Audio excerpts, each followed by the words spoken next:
video, it's Greg to do your astrology for June 2015. I'm not going to draw a card for you this month. I'm going to go into much more depth in terms of your sign and your chart, and in terms of what aspects are occurring and what's really happening in the skies. Okay, so I'm going to do a much more rounded astrology forecast, and I'll probably be with you a little bit longer this month. So I'm going to get started with the first thing that I think is really significant, which is the full moon on the 2nd of June, and that happens in your 5th house in Sagittarius. Okay, so the full moon is a time when you shine the light on something, when there's real energy, there's real fruition, there's things becoming ripe, okay, and blossoming. Sagittarius is a fire sign. It's really the same element as what you are. So this full moon is really going to give you a wanderlust of wanting to get out there to explore. And it's going to kind of energize you into taking action, particularly in the area of romance. So you might go out kind of looking for another person, looking for a partner, looking for someone who excites you, who thrills you, who fills your stomach with butterflies and excites you and makes you just, you know, tingle all over. Okay, so at the same time there's a grand cross happening in the chart. And remember April 2014, there was one of these in the heavens, and it's a time when most people feel really pushed and pulled all over the place. It's a little bit frantic. It's between your romance sector, how you can achieve that dream in terms of finding someone that you're really excited by, and taking practical action. And I think you feel very much like you know what it is you want, what you're looking for.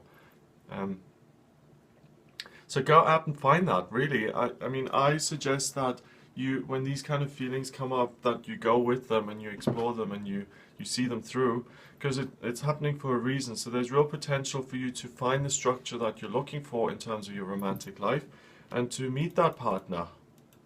Because why would you have the desire if there was no need for it? A couple of days later, Venus goes into Leo in your 1st house on the 6th of June, and that's right on top of your ascendant. Okay, so you completely encapsulate and embody the goddess of love, Venus, Aphrodite. She represents romance, love, all of that energy, and she's in your sign. So she feels, or you're going to feel very comfortable with Venus joining you. You're going to feel extremely passionate, extremely sensual. You're going to, you know, summer has arrived, and it's all those archetypal feelings associated with summer. You know, wearing fewer clothes, running around, having a good time, going swimming at the beach, enjoying life, connecting with people in a loving, fun, harmonious way, going to music festivals in the summer, you know, kissing in the sunshine, in the grass, drinking, I don't know, sangria with straw hats, all of that stuff. And you really encapsulate that because Venus is 0 degrees. It's sitting right on top of your ascendant. I always feel that when a new planet goes into a different sign, the first 5 degrees and the last 5 degrees are the strongest, because it has to adapt to that energy, okay? And it feels incongruous. So Venus has just gone from Cancer, very watery, very slow, very emotional, even soppy at times, and now it's gone into your sign, which is all about being warm and being generous and being fun, you know. And she's adapting now, and it's almost going to be like you get a wave of euphoria coming up in you and saying, let's have fun, let's do something, let's go out there and enjoy ourselves. Jupiter is in aspect with Mars. There's a sextile between those two, between the 31st of May through until the 11th of June, so 2 weeks. Jupiter is the planet of good luck and good fortune. It connects with Mars, now the war planet of desire, what it is you want, in a really harmonious way, and the two come together. Now, Jupiter is a lucky kind of energy, but you could see it as an old man who kind of sparkles, you know, dust of luck around. And Mars is a young man, he's like a soldier. The two come together and they create quite a powerful masculine energy. And you are really going to go after your dreams and go after what it is you want. You know, the lion is going to be roaring now at the beginning of June, and you're going to say, what's going to fulfill my dreams? What is it that I want right now? You know, not what my grandma wants for me, you know, or what my mother says I should do, but what do I want to do? What's really going to make me excited? And I just want to remind you that, you know, we all live very busy lives. We have jobs and we have to go to the post office and sign papers and talk to people and da da da. But we do only get one life. And I know this is so trite, but because everyone says it. But time ticks really quickly, and you can stay in a situation that doesn't serve you for a long time. And before you know it, you look back and you've been in that situation for 5, 10 years, and it's like, well, what did I want to do? You know, and it's important to really sometimes elbow life out of the way and say, hang on a minute, what about me and what I want? And to really insert yourself into it and get forceful and to get driven.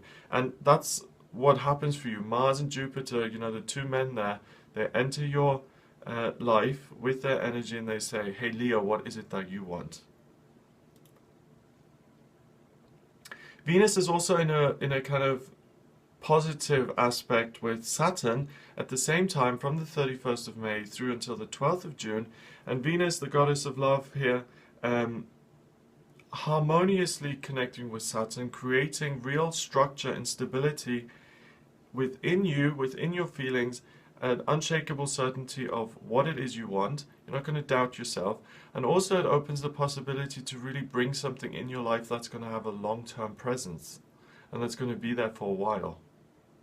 So Saturn is really positive here for you. The exploration side of your feelings is going to bring something in that will then be a permanent long-term fixture in your life. So I completely encourage you to go out and to look. Mercury comes out of retrograde on the 12th of June. It's in Gemini in your 11th house. So now kind of cerebral communication is going to become easier. You've been kind of operating from a much more primitive urge all month. You've just been really passionate and driven. You've been working from your heart area and even from your kind of lower chakras, and now the thinking side of things comes in and balances you out a little bit. So first half of the month it's this chakra down, and now it's up and it becomes a whole picture again. You become much more balanced. And Mercury is very happy being in Gemini. It rules that sign, so communication is going to flow very naturally, very easily. Venus gets involved again, and you can see the influence of Venus all over this chart this month. She's just everywhere. She's just getting in touch with everybody.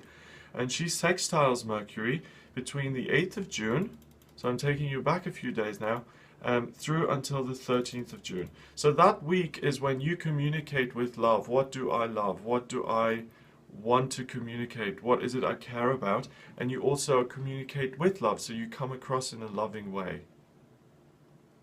You know, you can make jokes sometimes, and they may be, you know, just really positive jokes, but sometimes they come across as really mean, and sometimes they come across really loving and kind. It's the tone that sometimes you don't even become aware of until you open your mouth and speak. And often speaking can be a good mirror to what you're actually like, because the reactions of other people can often inform you, oh, so I'm feeling a little bit maybe sarcastic today, or a little bit sharp or edgy or whatever. And you'll notice that this week, 8th of June to 13th of June, you communicate with love, and people accept that and really respond very well to that. Now, I want to move on to some of the outer planets. The outer planets move much slower. They're the big hitters of the chart, really, and their influences are much more generational and heavy. Pluto has been in a square with Uranus since March 2012. A square is an aspect that causes a lot of friction and energy, and Pluto is the planet of rebirth, whereas Uranus is rebellion and kind of unexpected, unpredictable energy. They've been squared, and remember the kind of doomsday stuff of 2012, 21st of December 2012, world was going to end. These two have been in square since that, and it's almost been a desire for something new since then, a search for a new way of being, a new search of operating. And for you, that's been about, that search, I think, has manifested itself in terms of you finding the work that is really, really your purpose. And to explore different options, different skills, different modalities that then can transform your working life and to put you in a position where you're doing what you're meant to be doing. That kind of comes to an end around the 13th of June. It returns later, but this is the first time that energy actually stops. So it's kind of bringing in the new paradigm, you know, since that end of the world doomsday kind of whole energy. A lot of people became much more focused on what am I really here for? You know, the veil was lifted and it wasn't so much like, you know, I'm born the daughter of a butcher and I will be a butcher and my children will be butchers and no one ever thinks about anything. We don't live in times like that anymore. And you specifically, Leo, have been thinking about what is my unique purpose? What do I want?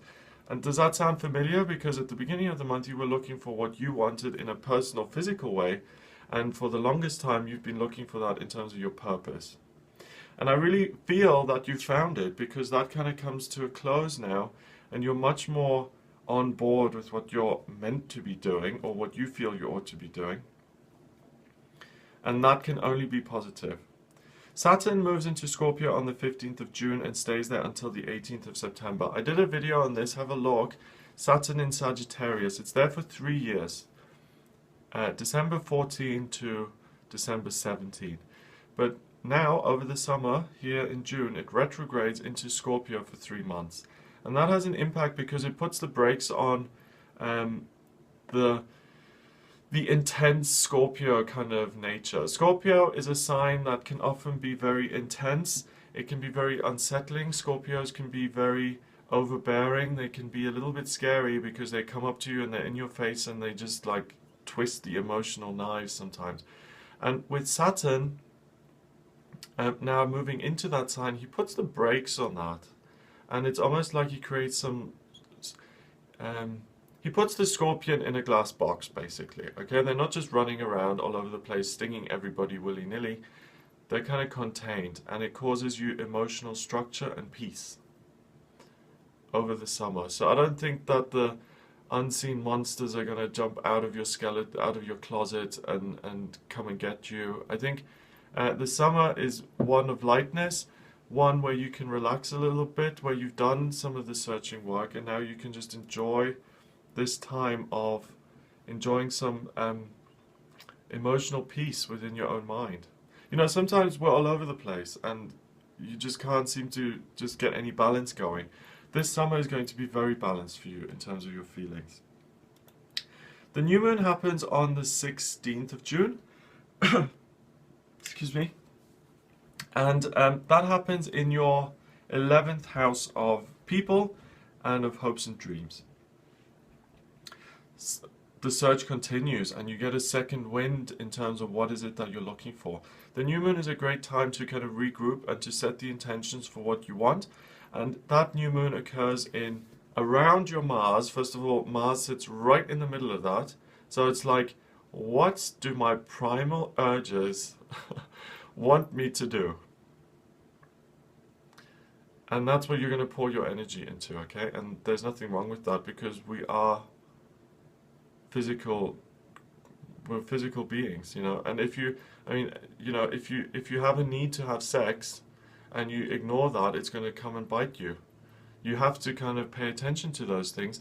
And the most healthiest way to have a healthy sex life is to have a partner who you can have a healthy sex life with and to live that. And you can only create that by becoming attracted to people and going after it. I mean, you know, that's how it works. So that's not something you can just discard, because sooner or later, if you haven't had sex in 2 years, you're going to suddenly wake up and say, hey, hang on a minute, I need to go out and do this. It's just a human desire. So listen to those messages, seek what you're looking for, and then build a kind of healthy relationship. And I think you can really find that because it opposes Saturn, which creates stability and longevity in your life. So there's real potential for you to find a long-term romantic partner. Okay, Venus again elbows her way in and says, hey, look at me, I'm doing something else. She conjuncts Jupiter in your first house of self, in Leo, in your sign. Jupiter, the good luck planet, is in your sign. Venus, the goddess of love, is in your sign.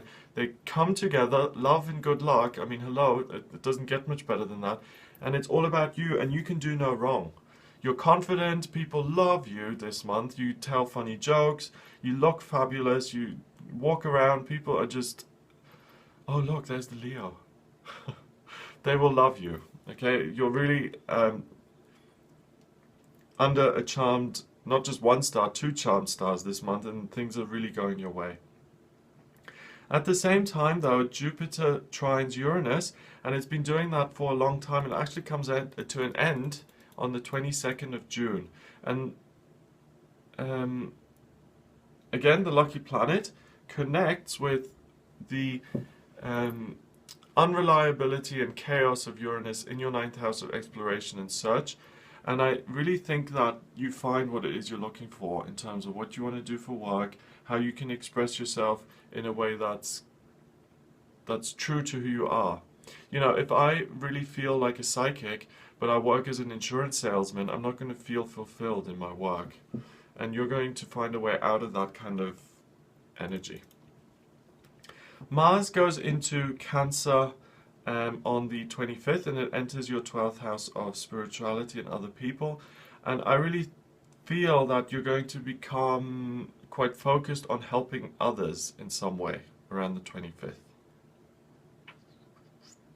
Yeah, and I think you'll feel engaged in helping people in some way, whether you become involved in charity or family member needs your support and you seize that. You know, sometimes someone asks you for help and that person becomes completely activated by that, and they come and rescue you almost. You know, it's that kind of energy, and it can be very, very thrilling and motivating. So I think you take on that energy of the rescuer, of the knight in shining armor, or the princess on a white steed, galloping out to save someone from something. But you really go a little bit overboard with it, and you feel that you're someone's savior. And just make sure, by all means you can save people, they will appreciate it, but just make sure that you don't take that person on as your personal responsibility. You can't take on someone's destiny, you know. You can help people out, but you're never responsible for anyone else's life. We are all responsible for our own lives on planet Earth. We can only do the best we can. So I hope you found that useful. If you'd like a private reading with me, please get in touch via my website. It's gregoryscott.com. Remember to subscribe to the YouTube channel, and if you want to email me, you can. The address is readings@gregoryscott.co.uk. Have a fabulous June, and I'll speak to you soon.